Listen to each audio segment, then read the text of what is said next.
तिथि आने वाली है अक्षय तृतीया। उसका मतलब क्या होता है? अक्षय, जिसका कभी क्षय ना हो। जब हम भगवान शंकर को चावल का दाना चढ़ाते हैं, जैसे बहुत ध्यान दीजिएगा महाराज, बहुत समझने वाली बात है, बहुत ध्यान से। चावल का दाना हमारे मस्तक पर तिलक करने के बाद पंडित जी क्यों लगाते हैं कि भगवान जैसा समय आज चल रहा है, आप पूजन कर रहे हो, पाठ कर रहे हो, दान कर रहे हो, पुण्य कर रहे हो, सत्कर्म कर रहे हो, भजन कर रहे हो, मेरा देव अधिदेव महादेव, मेरा नारायण, मेरा सत्यनारायण भगवान, मेरा राम जी, मेरा विष्णु जी, मेरा भागवत मैया, मेरी रामायण मैया, ब्राह्मण मस्तक पर तिलक लगाने के बाद चावल इसलिए लगाता है कि जैसा समय आज चल रहा है, भगवान तुमको ऐसा ही समय बनाकर रखे और तुम ऐसे ही चार चांद लगाते रहो, दान पुण्य संकीर्तन करते रहो, इसलिए मस्तक पर चावल का दाना लगाया है।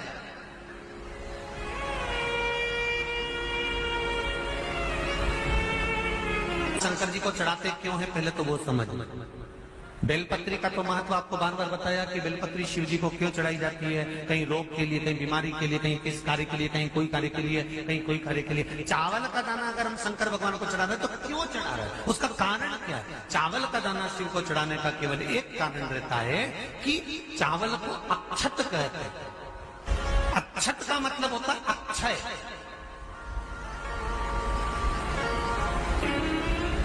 कोई मर जाता है, मरने के बाद जब तक पगड़ी नहीं होती तब तक माथे पर तिलक,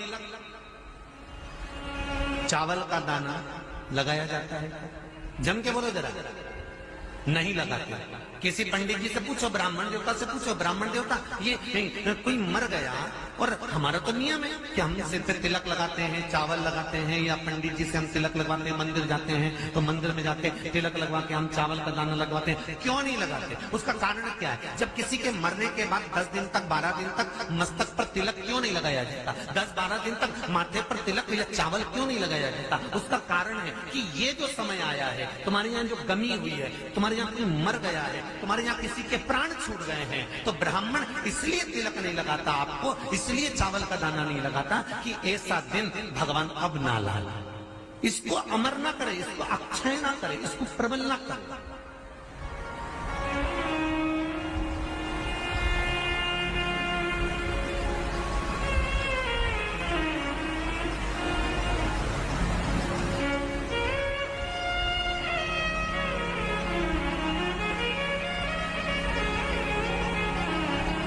और जब चावल का दाना, तो यहाँ शिव महापुराण की कथा करी, चावल का दाना हम शिव जी को क्यों चढ़ाते हैं, भगवान को क्यों समर्पित करते हैं, भगवान की पूजन में अक्षत क्यों समर्पित करते हैं, चावल क्यों समर्पित करते हैं, उसका कारण क्या है? तो कहा आज मैंने जब चावल का दाना आपको समर्पित करा है, जिस भाव से, जिस विश्वास से, जिस श्रद्धा से, जिस मन से मैं आपको रिझा रही हूँ, हे भोलेनाथ मेरी ये मनोकामना पूर्ण कर, इसको अक्षय कर देना, इसको अमर कर देना, बस इतनी कृपा आप कर।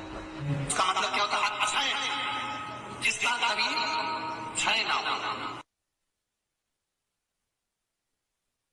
है कि जिसके घर में संपदा की कमी हो, पैसा आ ही नहीं रहा हो, सब दूर उलझ गया हो, बहुत टेंशन चल रहा हो, गन्ने का रस, गन्ने का रस जानते हो? ईख का रस, गन्ने का रस तुलसी जी के क्यारे में हाथ में लेकर 7 बार अपना नाम और गोत्र बोलकर छोड़ दो, जिंदगी में 3 साल में तो करोड़पति बनकर बैठ जाओगे, कभी लक्ष्मी की कमी नहीं आ।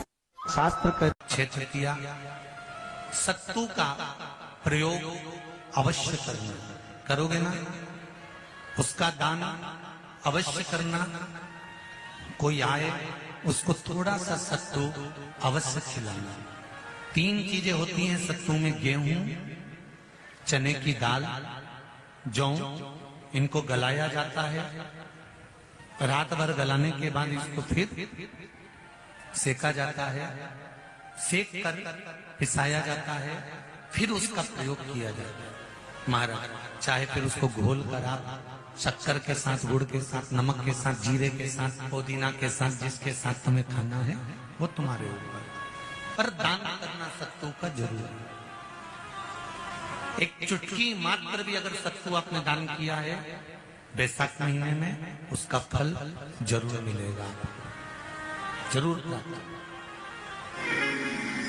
बैसाख के महीने में एक पकवान बनता है शंकर जी का।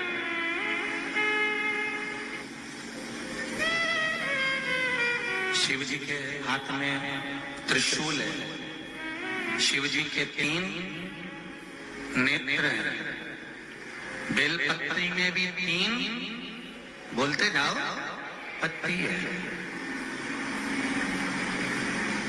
बैसाख के महीने में जो शंकर भगवान को प्रसाद का भोग लगता है उसमें भी 3 ही चीज मिलती है, सत्तू।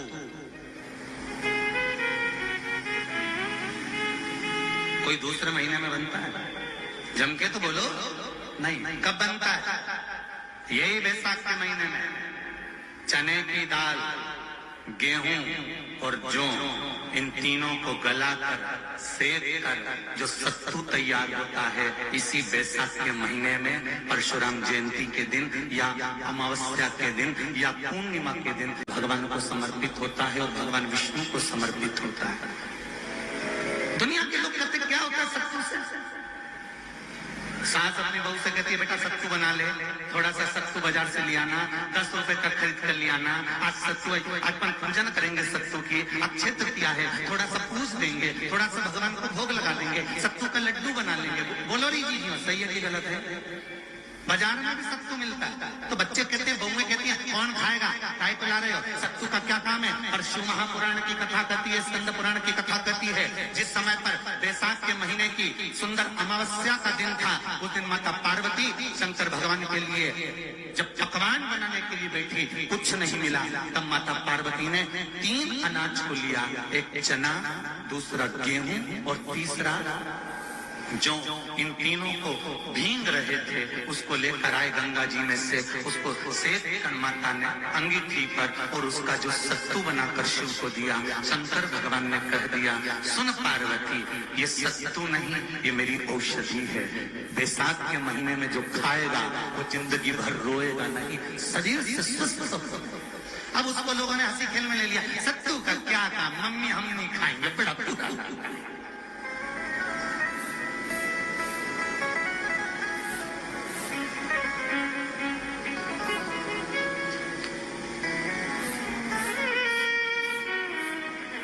शिव जी का एक एक चीज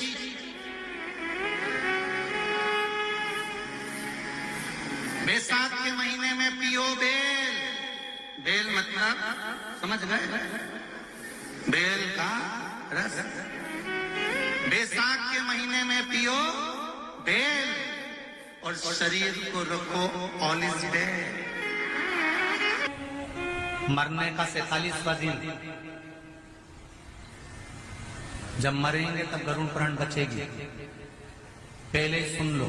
और जिसके पास में गरुड़ पुराण नहीं हो तो पंडित जी से मंगवाकर फिर पढ़ के देख लेना। मरने के 47वें दिन, 47 डेज, 47वें दिन किस चीज का दान तुम्हारे सामने आता है?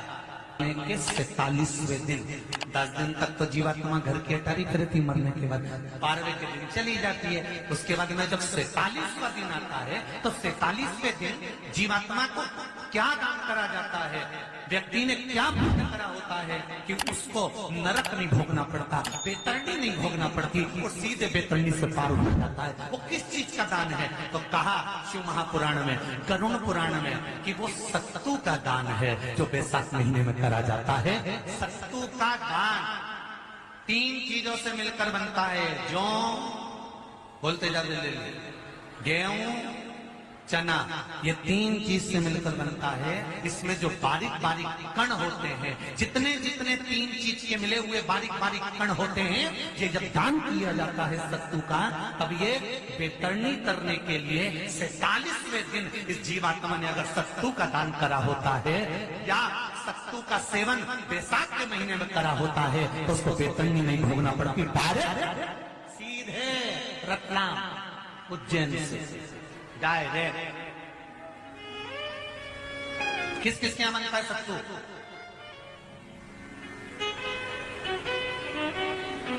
मैंने भी तो ये पूछा किस किस के यहां बनता है? बनता है, वे बने मेरे अभी थोड़ी ना कि अभी बन गया, बैसाख में बनता तो होगा।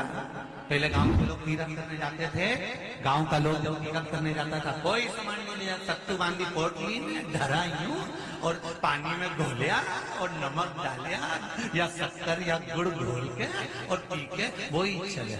आज के अब जब सैनिक युद्ध करने जाता है, थक जाता है, बहुत थकान हो जाती है, जब उससे देखा जाता है तो सैनिक का जो कमांडर होता है वो सत्तू मंगवाता है और गिलास में घोल घोल कर पूरी सेना को पिलवाकर फिर युद्ध में उतार देता है, फिर युद्ध में